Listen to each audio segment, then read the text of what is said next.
afternoon from Los Angeles. It's Alissa, Coram, and Ed Carson here with a look at the stock market today. On today's show, we're talking about Domino's Pizza as well as Broadcom, which is near a record high, and chip stocks in general looking pretty good right now. But first, we're going to check in on the major indexes. It was a pretty quiet session. The NASDAQ finished just in positive territory right at the end there. The Dow led the gains up about 0.25%. So slowly but surely continuing to notch small gains here. Yeah, I mean, today the Fed minutes came out, really didn't surprise anyone, said we're going to be patient. They did confirm that they're going to sort of end the balance sheet tightening by year end, but nothing really to move the markets that much. Really, if you look on a weekly basis, the market is doing it's been doing great. The NASDAQ is now working on its 9th straight up week. You know, even though, yeah, there's a couple of days here and there that looks like resistance. Right. You know, it really isn't much resistance. You know, it's like a boxer fighting like not the #1 contender, but just some patsy that you're throwing out there. That's sort of how the market rally's been. It's still got, you know, this isn't a key area. This is the 40-week line it's right at. That's the weekly equivalent of the 200-day. But, you know, the market has been acting very well. Top stocks have been acting well. Yeah, and you mentioned, talk of resistance. I mean, if we had been climbing any faster, that would just be pretty mind-blowing. It's like you said, how many up weeks in a row that we've been seeing. It's been a pretty astounding ascent. And when you think about the January, February sell-off, it took months for the market to get back up. I mean, it would not be surprising if we went sideways for a while from here. I mean, we could just go right on through, but going a V straight up is pretty surprising. Right, yeah. Well, let's take a look at some individual names, starting with Domino's Pizza. Those shares finished the day down just fractionally, heading into the quarterly earnings report early Thursday.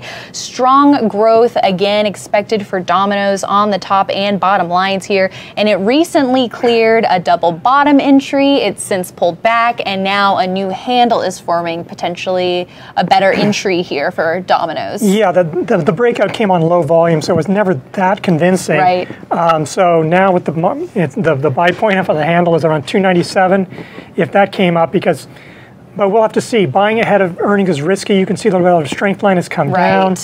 You know, this is the leaderboard stock, but this has not been great action heading into earnings. Obviously, if you have great earnings and the market reacts well, it'll all be forgiven, but you know, it's definitely something to be watching here. That's right, and Domino shares currently about 9% below the prior high there heading into this report. But I agree with you that relative strength line doesn't look too good there. But again, everything can change once that report comes out. So we'll be watching for that report tomorrow morning.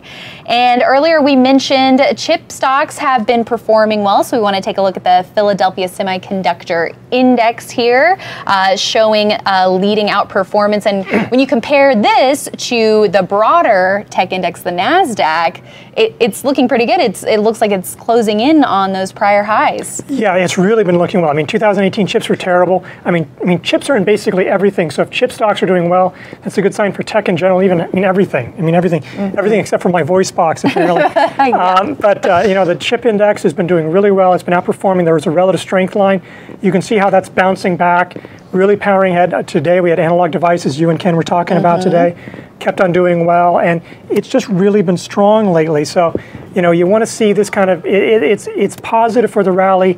It's really hard to have a market rally do well sustained without chips at least taking part. Right. And chips are taking part. So that's a positive sign. And that's something that you've been harping on when the chip stocks were doing so poorly. Yeah. So absolutely. So now it's good to see some good performance there from chips. And we want to take a look at an individual name, Broadcom. Those shares finished the day up about 0.6%, though off of the high, testing prior highs from a long consolidation, over a year long, but it's now finally back close to all-time highs. Yeah, I mean, it hit a new high, but then it closed below the possible buy point from a 15-month consolidation. I mean, really, when you think about it, this had a lot going on. There was a Qualcomm bid. Then they bought CA Technologies. I mean, there's a lot of things that the market didn't really like. Now it's coming back. Long-term, the chart is way back, going further back on a weekly.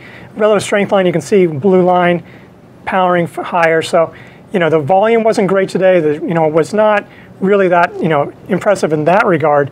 but Broadcom and a lot of chips really showing some strength over this whole rally. That's right, and we do have earnings coming up from Broadcom in mid-March, so that is definitely something to look forward to as the stock tests those old highs. So we'll have to see if it can actually have a convincing breakout with that heavy volume, see that relative strength line at a new high. It's close to that level, but not quite there. Yep. And it was our stock of the day today. Absolutely. So that's a column. I mean, so many great places where you can find stocks to watch, but our stock of the day column is where we feature every day a stock that is usually it's something that's near a buy point. Absolutely. It's really a great column. All right, and we do have an options webinar coming up tomorrow.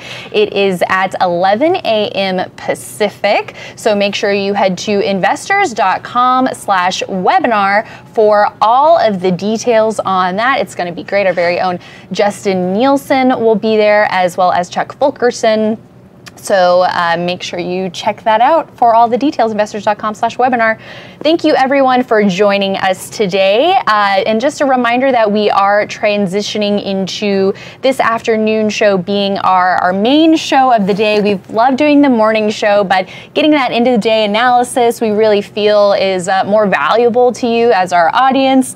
How many days last year, the reversals that we saw, oh, well, it was, we were up in the morning, finished down, vice versa. So getting that end of the day perspective we feel is really important. And in lieu of the morning video, we'll be having other videos for you focusing on analysis of individual stocks, which is something that I think we're pretty good at. Yeah. So we're gonna keep doing more of it.